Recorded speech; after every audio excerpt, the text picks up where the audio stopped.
একটি গ্রামের রাহুল নামের একটি খুব গরিব ছেলে বাস করত। সে খুব পরিশ্রমী ছিল এবং ভীষণ পরিমাণে সৎ ছিল। একদিন সে খেলা করতে করতে জঙ্গলের ভিতর পথ দিয়ে চলে গিয়েছিল। হঠাৎ করে সে একটি গাছের নিচে একটি পুরনো থলে দেখতে পেল। সে কৌতূহলবশত সেই থলেটি খুলে নিল এবং দেখল তার মধ্যে অনেক সোনার মোহর আছে। সে ভাবল যে এই মোহরগুলি পেলে তাদের সমস্ত দারিদ্রতা ঘুচে যাবে।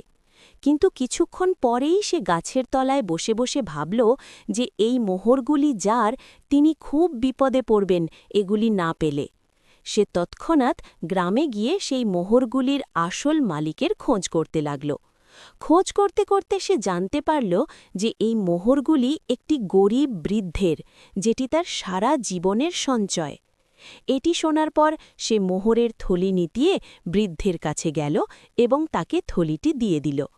পলিটি পাওয়ার পর বৃদ্ধ খুবই খুশি হল এবং সঙ্গে সঙ্গে তার মনে একটি দুষ্ট ভাবনার জন্ম নিল। সে ভাবল যে সে যদি বলে যে এই থলিটিতে কিছু মোহর কম আছে, তাহলে সে ছেলেটির কাছ থেকে আরও মোহর আদায় করতে পারবে। সে তৎক্ষণাৎ বলে উঠল যে থলিতে মোহর কম আছে।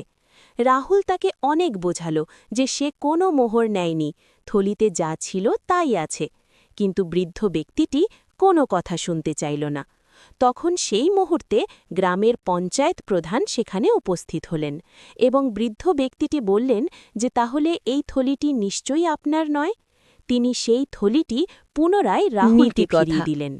যে সৎ থাকে, ভগবান তার সাথে কোনোদিন কিছু খারাপ হতে দেন না।